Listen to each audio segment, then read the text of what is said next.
Good morning, everybody. Welcome to the OK Grognard Show. It is a Monday, July 20th, 2020, 9:30 a.m. Central in beautiful Lake Geneva, Wisconsin. It's the weekly news and announcement day, being Monday. And I'll tell you, this is week 17 of the show. This is episode 130, and I'll tell you, it's been tricky getting stuff done. You know, week 17. That's more than that's a good 4 months, right? I think we went into crisis mode in Lake Geneva at the game store, at least, about mid-March.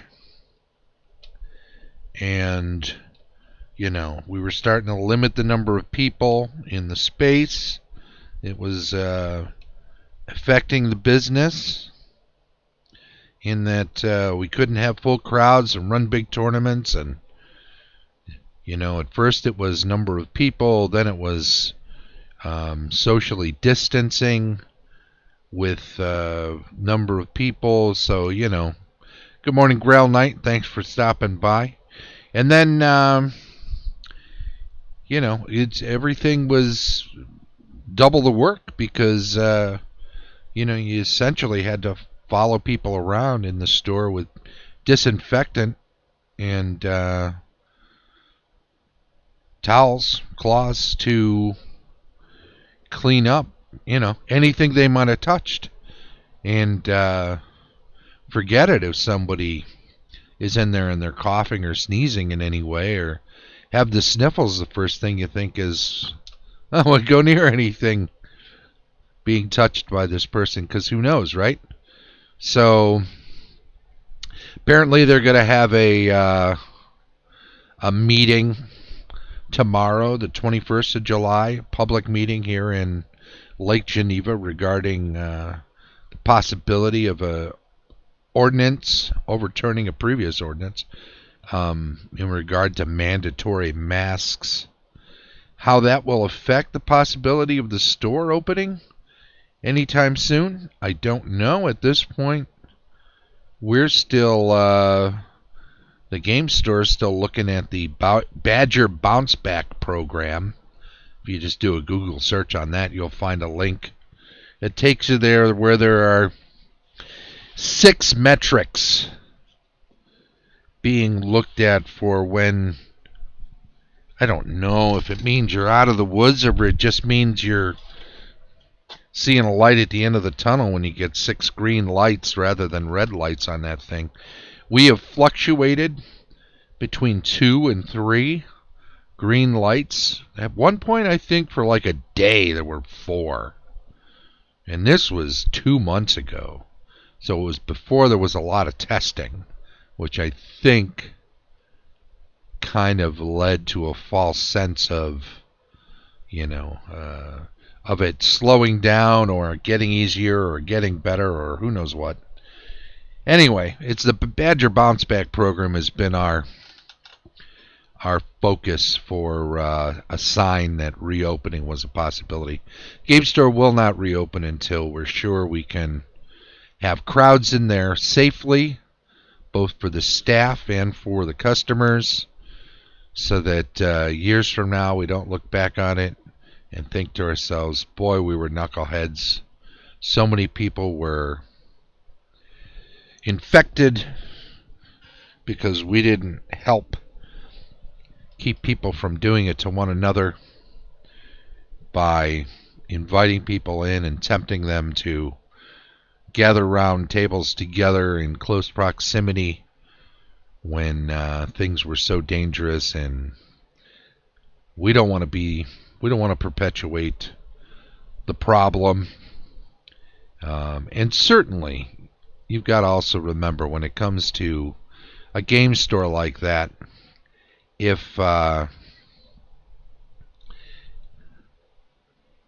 If it costs us a certain amount of money to stay closed, but it costs us 3.5, 4 times as much to be open because of additional overhead between staff and having to make purchases of products and all the other things involved in actually being open, but the business that is gained doesn't warrant it, then in the long run, we're hurting the business. And in the long run, if the business doesn't survive, then none of us win. Everybody who's a gamer in the area, everybody who works there or has worked there over the years, the owner, his family, we're just we're doing at this point everything we can to make sure that the community stays safe and that the business survives out the other side of this whole crisis. So we'll see. But I think we're on the right track right now. It's the prudent, sensible thing to do. And being smart is how gamers approach everything. Well, maybe not everything. When my buddy Scott always takes a dwarf fighter and charges everything that even looks like a monster,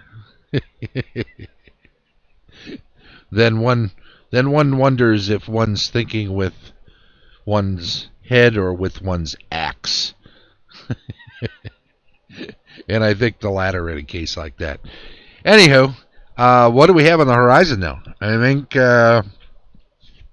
I think the big news is that we are 1 week away from Gary Gygax Day. Monday, July 27th, 2020 will be the 82nd anniversary?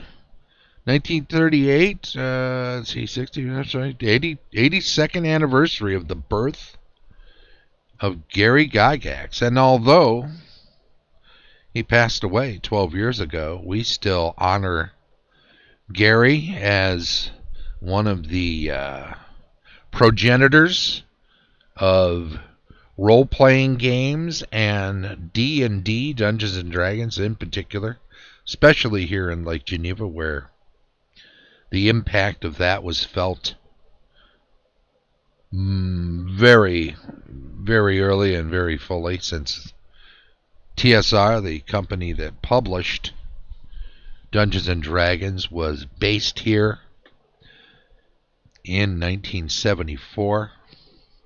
Had a few previous successes with chainmail and some other little things. Certainly the individuals that worked for TSR. Good morning, AlexFire22. Welcome to the show today. Gary, having published a war game, a board war game, Alexander, through, and I'll never pronounce this right, Guidon, Guidon Publications, Guidon Press, did chainmail at first before it became a TSR publication, and a number of others, Cavaliers and Roundheads, War Game, other rules for Ancients, and then, of course, Dungeons & Dragons, 1974, and being the anniversary of Gary's birth next Monday, you know what happens, right? When a holiday falls on a Monday, we make a long weekend out of it, because that is how we as humans milk a good time and beat a dead horse. And that's what we like to do whenever we can get our hands on an implement for horse beating, or find our way towards something that You know, there's no good way to continue that metaphor, so I'm just going to drop it and say we're going to start on Friday, July 24th. If you're getting in an RPG anytime between Friday and Monday inclusive, you can consider yourself having honored E. Gary Gygax on the weekend, eve, and day of the anniversary of his 82nd anniversary of his birth. So that's what we're doing this year. We're doing it for fun. We're doing it for love of the game. We're doing it for the heck of it. I was going to announce the winner of the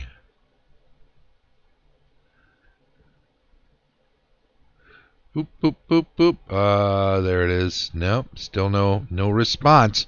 I was going to announce the winner of the weekly giveaway. The winner. I guess it's a winner. It's just a gift. Sooner or later, everybody seems to win, right? But week 17, and this is the first time somebody has been the repeat recipient of a giveaway. And again, it's a virtual GameHoleCon badge. That'll be coming up at the end of October, early November. It usually falls on the first weekend of November, so every now and then that means there's going to be a little bit of overlap into October, such as this year, because this year the 29th, 30th, and 31st are a Thursday, Friday, and Saturday in October. And the first technically weekend of November includes a half weekend, with Sunday being the 1st of November. So this is as early a GameHoleCon as could have ever been. Of course, with COVID-19 out there lurking in those 10 by 10 enclosed rooms where it's so easy to become infected. Especially if the ceiling is lowering as you're standing there. You know, the one with the spikes sticking out of it. And the floor is actually going up, so it's happening twice as fast. And your 10-foot pole is not strong enough to keep them apart.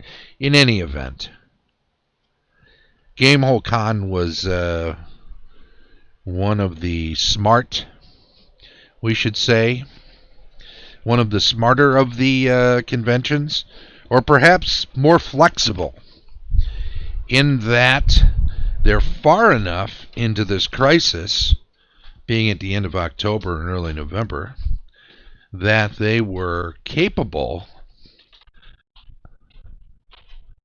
of all right. Did we lose me? Am I having a little audio difficulty?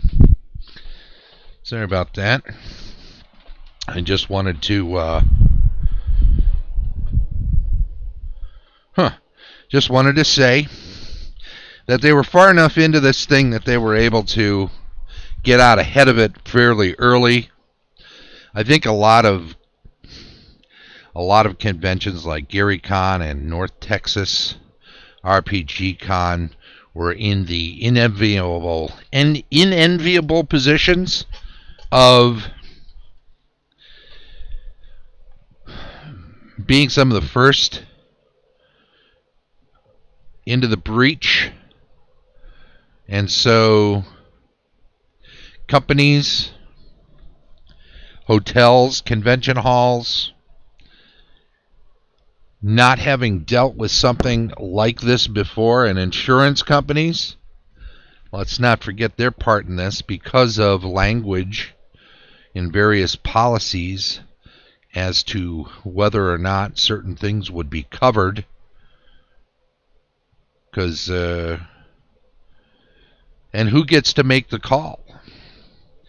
right? There's who's liable when an event doesn't go off and loses money, either because the space goes empty and doesn't produce the revenue it was expected to produce, who's on the hook for the deposits, who has to give money back to all the people that purchased badges up front, and the cost of these transactions, the credit card fees, the time and effort it takes to give all the money back that you collected, when part of that was supposed to pay for the people that are doing all the collecting, and then, of course, doing all the giving back.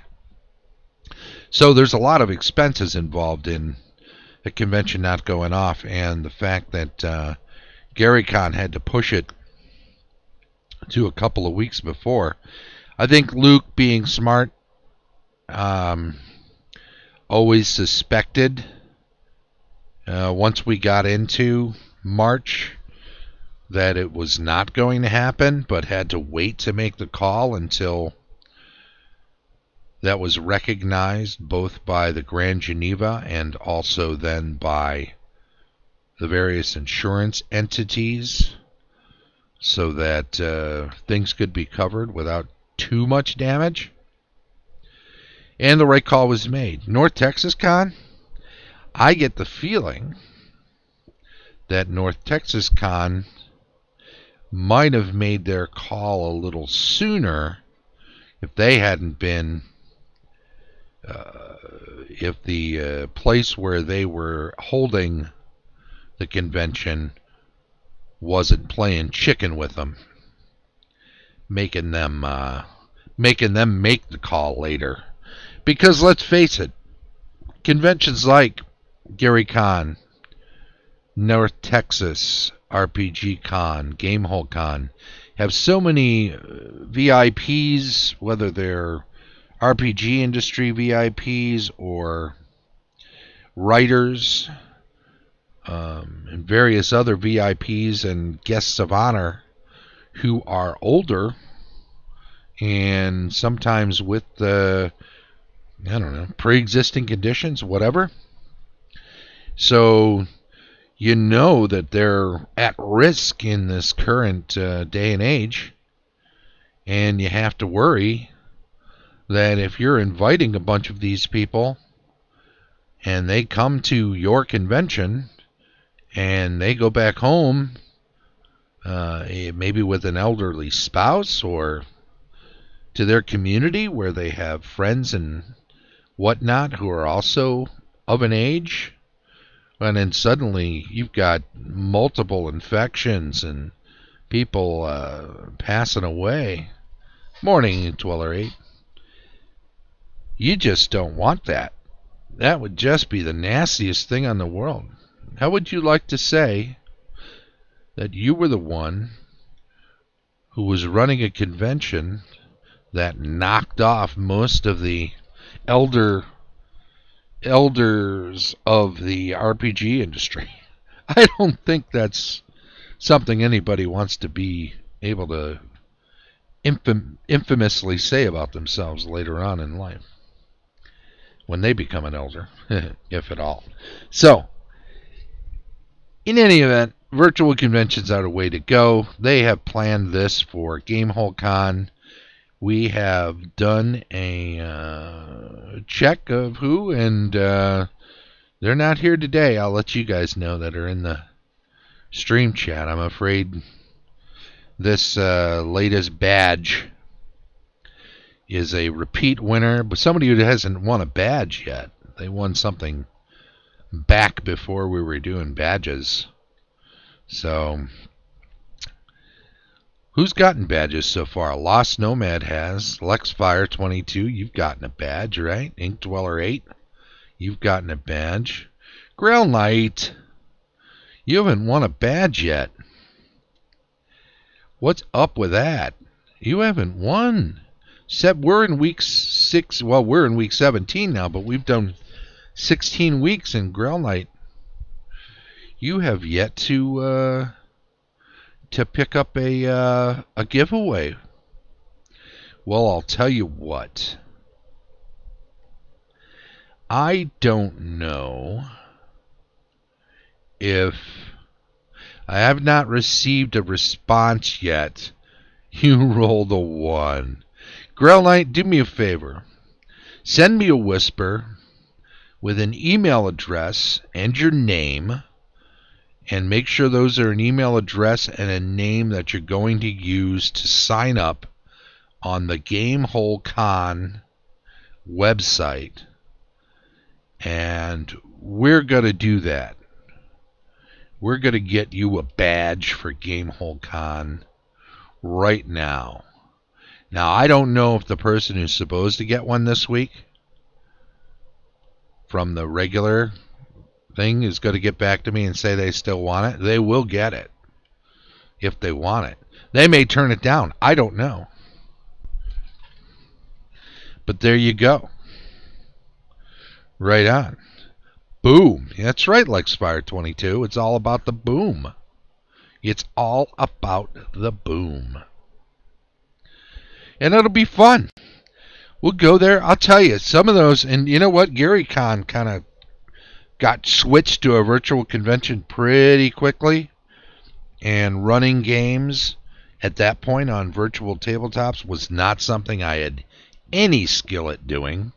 I didn't really run any for conventions until Con of Champions. I'll be doing it for GameHoleCon, though. Count on it. But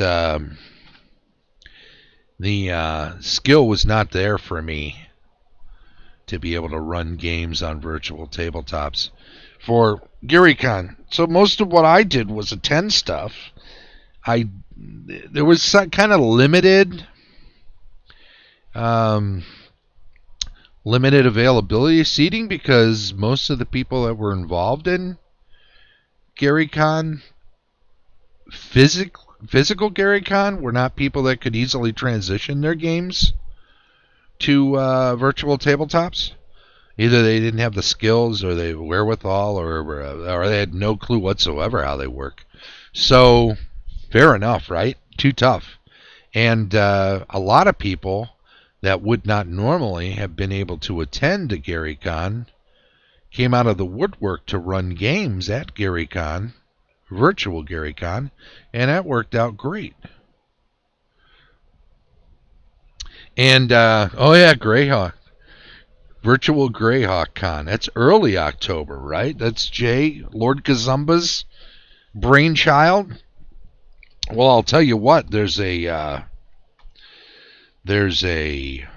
celebrity game on Saturday night that he's running, and I was in his stream last night for his Sunday night chat, and he happened to have Eric Mona in talking with him and Anna Meyer, and Eric agreed to be one of the guests at his, Anna is, of course, as well, at his celebrity game Saturday night at Greyhawk, Virtual Greyhawk Con, for his celebrity game. So if you're going to Greyhawk, Virtual Greyhawk Con, keep your Saturday evening open if you want to watch some pros play at the old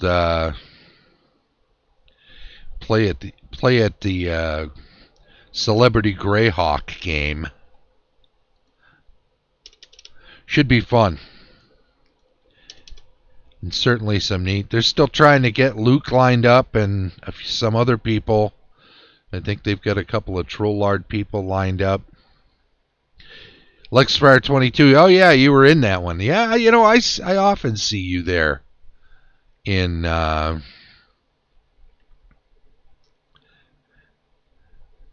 you go. Okay, Growline, I got your info here. Just be sure to use the same info for signing up on the GameHoleCon website.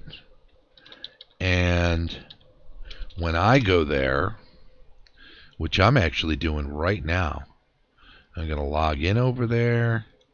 Logging in. Let me see. I've got to go to friends and family. I've got to add a family member. No, that's not right. I got to send a friend request. So I'm sending a friend request to that email address that you gave me. And you will get that. Uh-oh, it says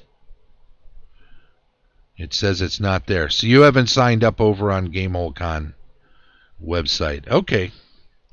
You do that, and then just ping me in this whisper over here, and let me know that you've signed up, and then I can send you a friend request. Cool. Right on. Do it. Yeah. We'll get it taken care of right now, live on the stream. And then you ping me once that goes through. I'll send you a friend request through the GameHoleCon website. And then you'll accept that friend request. And once I see that that's been accepted, I'll be able to purchase you a badge, and that'll just be associated with your account over there. And then once they open up event registration, I think event submission is already open. So keep an eye out if you run games. Anybody who's going to GameHoleCon, if you run games, I'll tell you, that's some of the funnest stuff you can do is running games at a convention. I always enjoy that. It's exciting. It guarantees that you're going to have something going on at a particular time of day.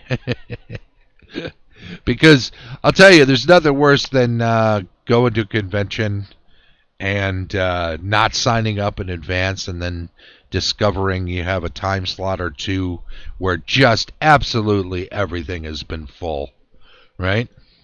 Because sometimes you don't find out until it's too late. Let's see here. All right, well, okay, a friend request has been set. And then if you just accept that friend request on GameHoleCon.com, is that the right? Yeah, GameHoleCon.com. There you go. Every account has a relationships, friends and family section. And in that relationship section, you have all of the friend requests that you've made. And we've got 2, 4, 6. Okay, there we go.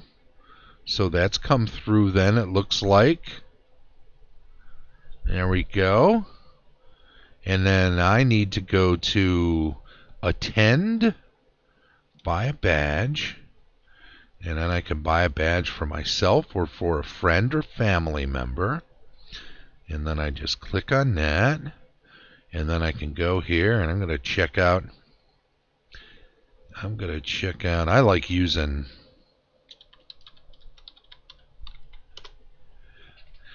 PayPal for my online stuff. And once we do that, that's all set. Click the Get You What You Wanna button. It's exactly what it says on the button. Get you what you wanna. And then that's all set. All right, done and done. There you go, Growl Knight. You are in. You are officially in. Thank you so much for being a regular here in the chat and enjoying the show as much as you do. And that's wonderful. That's wonderful. You are all set. You know what? There it is. I'm going to put you down also in the other column here. There it is. All right. Now I got a record of it. And everybody's set. Hey, my pleasure. Have a good time. Make sure you sign up for lots of stuff. I love the seminars. That's what I did mostly at GaryCon. I went to like 3 different styles of cartography seminars. And Bill Petrosky runs some great DMing tip kind of experiences, seminars. Be a better GM, or GM better NPCs, or how to... and he's more of a story GM, so he's very much about having a sort of a... we're going to have a beginning, middle, and end before we even sit down at the table as to what's going on. Which, I'll tell you, for convention games, you almost have to do that. Because a lot of people have that expectation that there's going to be almost like sitting in a movie. We're expecting to, be courted early on, bring us into the fold, let us run wild, and make sure there's something big happening at the end. Yeah, if it sounds a little like it's sex, yeah, it kind of has that sort of same expectation, right? In any event, if you run an open sandbox at a convention, you'll have some people just squirreling up their faces at you because they aren't used to that at home, and they're certainly not expecting it at a convention in a small window of opportunity of gaming. But I try to keep my stuff as open as possible. I have stuff ready to go. But if people take a left turn, I don't steer them back. I don't put roadblocks up and force them back into the roller coaster goes off the tracks. I like to see how many lemonade stands it'll hit, because that's half the fun. For me, as a DM, it's just to see what the players decide to do. If I were to help that roller coaster get back on the track, then, I'm removing my own fun. They know where the track is. When that roller coaster goes off the track, nobody is unaware where the track was or that they're going off of it. They know full well when they're presented with a number of hooks at the beginning of a one-shot scenario. They know you can buy in. All right, there's this count up in the castle. All right, a count in the castle. Well, that's got to be a vampire, all right. And the local business, the local general store, Stakes R Us, is willing to equip you if you go up there and see what's going on at the castle. Can you go do that for us? Yeah, sure. Yeah, we could do that. Yeah, that'll be fun. And then, of course, that's one. And then, of course, there's the mayor, whose daughter has disappeared, and he suspects that wily and seductive count up in the castle has taken her away. And then, of course, there's a number of people that work as servants up at the castle that live down in the village, and they got stories to tell. So you've got all these hooks leading you to believe that you should go up to the castle and deal with whoever's there. It's a vampire, by the way. It's a vampire. And so you then start heading toward the castle, and halfway up the hill, someone says, "Hey, look over there. It's a swamp. Swamps have ruins. We should just go down into the swamp." You know what? I'll take my cue from you.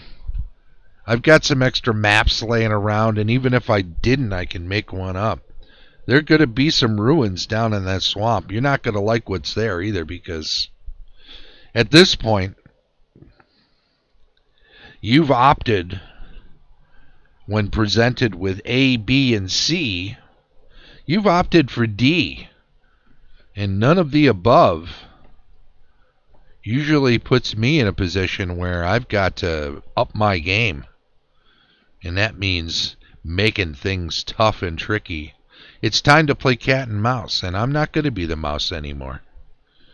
I don't care how many of you kittens are here sitting around my table. Time for you to collectively be the mouse. And we're going to have a little fun with it. So, yeah, I'm always open to sandboxing, even at conventions.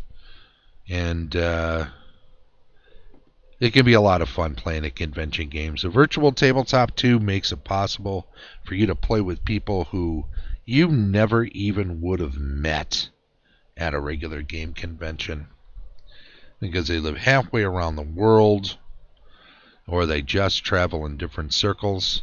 They may live in your own city and you've never met them because there's 2 different game stores and you don't know everybody at the other game store and they don't know everybody at yours. And it's so much fun playing the games at the conventions and virtual tabletop, and to mess with the technology.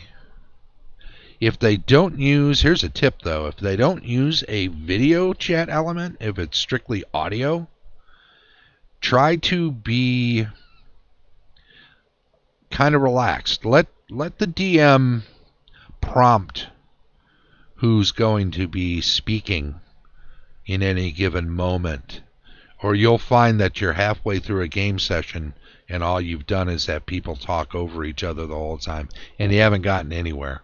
Until everybody gets into a sort of a rhythm with playing with one another, early on, defer to allowing a GM to kind of guide who's discussing, who's talking at any given time. And you'll find it works pretty well. So, do yourself a favor, though, next weekend. Get into the action. You can't buy happiness, but you can run an RPG for Gary Gygax Day. Anytime all weekend, July 24th to the 27th. You can't buy happiness, but that's pretty close. The rest of this week, for us here, tomorrow, cartography and world building. Wednesdays, campaign discussion, mostly in my own home setting of Grimwald. We've got terrain crafting and miniature painting on Thursday. Friday, building adventures, usually of the virtual tabletop variety. Saturday, DM reviews. We've expanded on the animated early morning cartoon idea that was the original Saturday morning show to include some other potential sources of inspiration. We looked at a King Arthur children's illustrated book from 1950 last Saturday. A lot of cool illustrations in there. Check that out if you missed it. And then Sunday, back around the rules retrospective, we'll be continuing with a look at first edition fighters with a focus on the subclasses, barbarians and rangers. And then back around to Monday for the weekly news and giveaway announcement. Thank you so much, everybody who's been here in the chat today. And the old back and forth. Oh, I see what I'm doing. I'm clicking the wrong button here. That's crazy. It's just like a psychedelic flashing. Drive me nuts, man. Anywho, I appreciate everybody for following the channel. Thanks so much for chiming in on the stream chat. Don't forget, if you do chime in on the stream chat in any given week, you can be in line to potentially win yourself a... Win yourself? Yeah, it's not winning. We're just giving stuff away. Did it today, didn't I? But we got Lexfire 8, or Lexfire 22 and Ink Dweller 8. Oh, I conflated your names. And Grail Knight all in for week 17 already. And I missed somebody. Let's see. Ink Dweller, Grail Knight, Ink Dweller, Lexfire. No, I got everybody that's here today. Cool. All right, you're all on the list for potentially winning for next week. And start thinking about it, because I kind of like giving away these badges. There's no going to the post office involved. and that's fun. And that means that some of you may wind up winning a second, even a third badge. So if you have a relative that is a potential gamer for GameHoleCon, start working them now. Start seeing if they'll plan to keep that weekend open so maybe they can go to GameHoleCon. But don't get them a badge just yet, because it may be in the next couple of weeks that you're going to win a second one, even if you've already won one and are now set for yourself. And you know what? Doesn't have to be a relative. Doesn't have to be anybody in particular. Maybe you got a friend who you normally game with, who you haven't been able to game with for a while now because of the current health situation in the world. So, start talking to them about GameHoleCon. Talk to them about the OK Grognard show. Let them know that there's a possibility you may wind up with an extra badge that you don't personally need. And, or wait until you win one. But talk to them about this stuff anyway. It's a good idea. Appreciate it if you're following the show. Appreciate it when you jump in the stream chat. If you're catching up with this on YouTube, please do subscribe. Give us a thumbs up. Maybe make a comment. Help improve the show. And appreciate it so much. And I will catch all of you later in the week. Have a great day. Bye-bye.